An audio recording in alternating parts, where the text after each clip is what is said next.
Thank you to Dr. Walton. And now we have our first solution spotlight for the day. The Institute for Malaria and Climate Solutions was launched last year to drive the innovative use of technology to combat malaria in the face of new threats arising from global warming and extreme weather events. We're about to hear more from the Institute's inaugural director, who has spent his career designing and implementing strategies to solve the most urgent health security threats, as well as creating an enabling environment for the most practical solutions through high-level advocacy, multi-sectoral platform convenings, and large-scale programs. His diverse background and expertise in everything from medicine to data sciences has led him to become a global health transformation leader. Ladies and gentlemen, please welcome to the stage Dr. Kaushik Sarkar.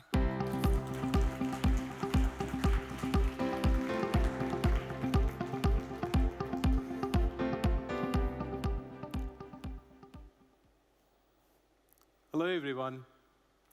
So, very good morning. And as Ali said, I'll be talking about our intelligence system, Malaria Prediction and Planning Toolkit. So, as you are aware, climate change is threatening to unleash a deadly swarm of vector-borne diseases. And the ongoing efforts and investments are yet to produce results promising enough to alleviate our apprehension of a future catastrophe. Now, for the past 100 years, our cerebrum has remained obstinately attached to climate-based warnings to solve this threat to health security. And scientists across the globe have produced many different models that can predict vector-borne diseases based on weather parameters. Some of these models can also provide early warning against outbreaks. But you heard Professor Bill Pan and James Colborn yesterday. These models, or early warning systems, are operationally challenged due to limited access to data, imprecise and opaque outputs, and also lack of integration and interoperability. Now, the real problem is deep-rooted. As Jim Golden was talking about yesterday, early warning system requires a data-leveraged environment, an environment like that of a stock exchange. But right now, public health is no real stock exchange. Right now, a health worker at the community level conducts tests to detect a vector-borne disease, and then they put it in manual registers, in pen and paper-based methods. And then you have public health managers who are kind of interacting with these people and making some local solutions to those problems. And finally, decisions are being made in these tables where you have the decision makers, and here experience overwhelm data-driven dialogues. And finally, you get the interventions which are not often in sync with what you actually need on ground. So we wanted to challenge this status quo with intelligence system. And some of you might have read the 2017 Gartner publication that really talks about intelligence system in detail. So I really segment it in 3 parts. The first one converts this pen and paper-based data and ingests and enriched data. The second component ensures interoperability and integration and advanced modeling. The third component then takes those model outputs and converts them into visual stories that makes it easily readable by the public health managers. So this is a cycle that can change the experience-based decision-making to data-driven dialogues. To achieve that, we have a number of tools. The first one is a web application that digitalizes the surveillance data and health program data. And for those areas where health workers might have a mobile device, we have an Android mobile application that allows to collect and transfer information in real time or near real time to the central database. Both of these form the first component where we ingest and enrich data. Then these two solutions transfer the data to a common data bricks. Now, this common data bricks is the second component. Here, we containerize, we process, configure, and then analyze and model the data. Now, what is happening here is we got some data on health program, and then we are also taking data from the global databases. And we are integrating them through interpolation and integration.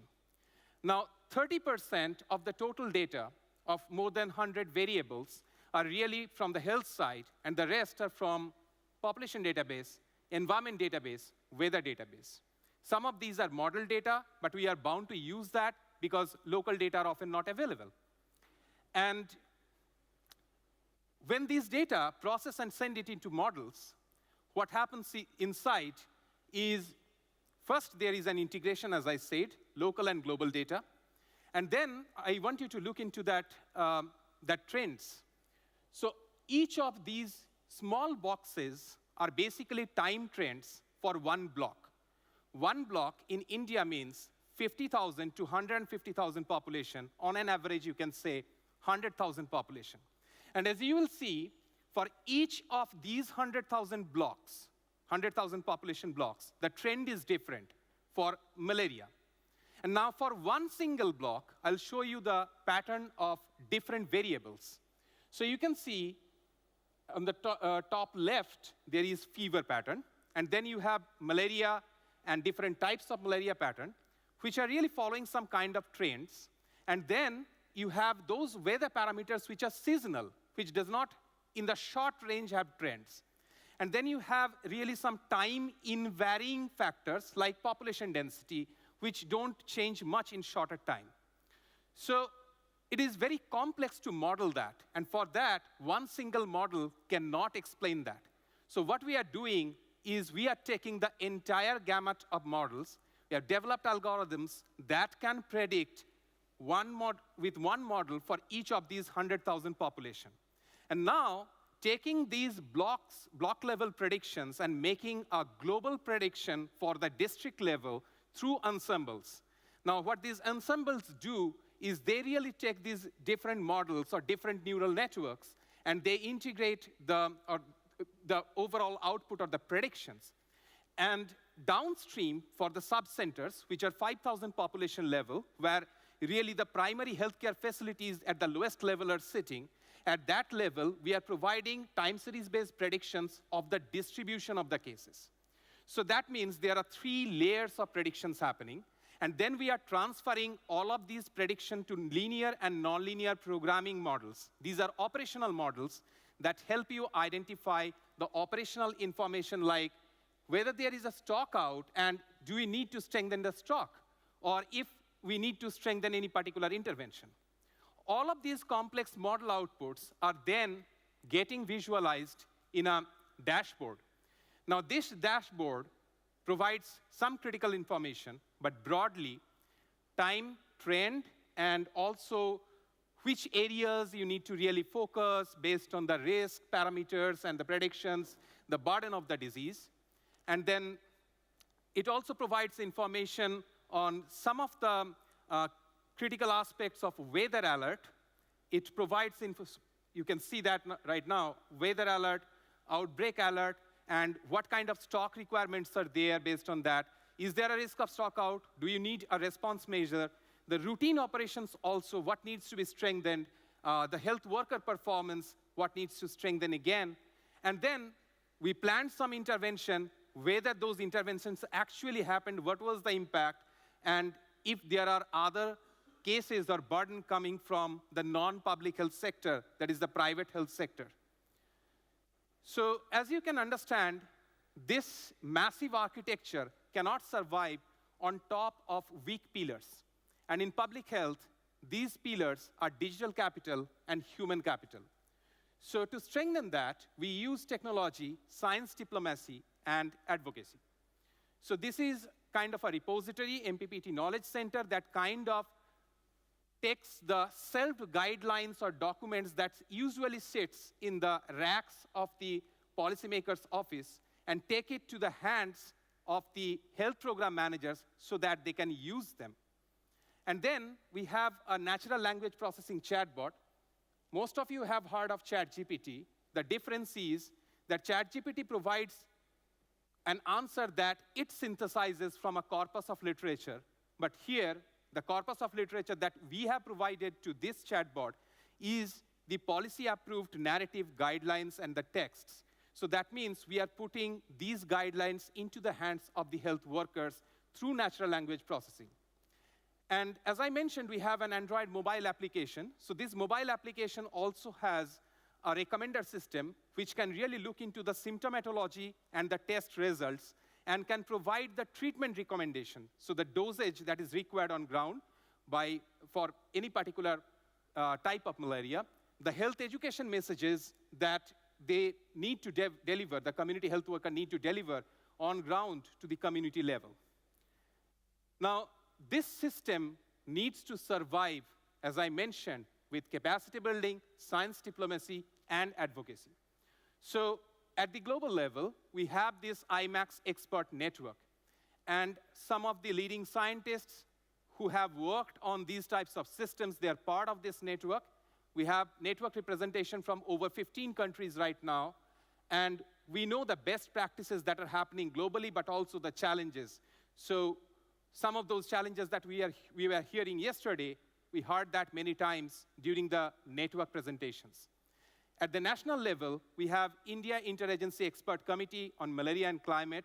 Dr. Pulak is here. We thank him for that. He was the head of IMD when we collaborated with the India Meteorological Department to convene this group. And then we have in-country partnership with the National Program on Climate Change and Human Health. We are assisting them in certain ways.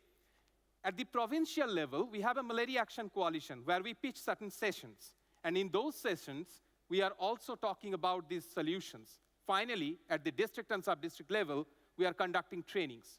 And these are not stepped, these are parallel. So each of these are providing some synergistic input into it. But this is not all. We have many things to do. So as you know, in G20, global health architecture and digital transformation are being highlighted.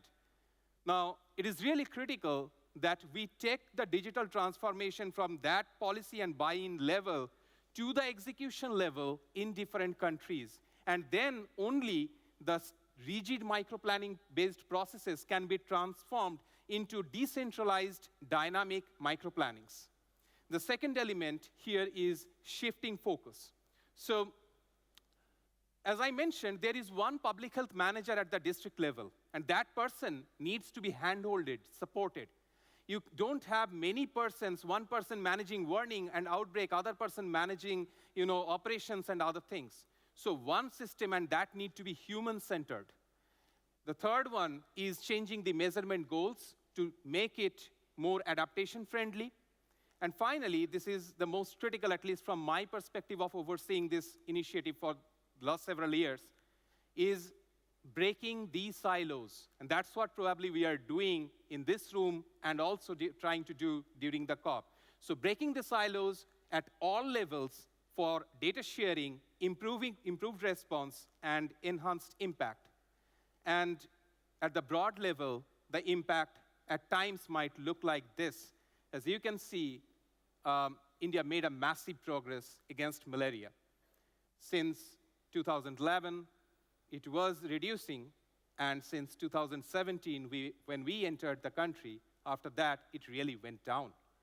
I thank the frontline health workers, the government of India, their bodies, the government of Odisha, reaching the last mile for their continued support, my entire team, our leadership team, and especially my colleague Rishabh Deb, without whom this solution was not possible. Thank you.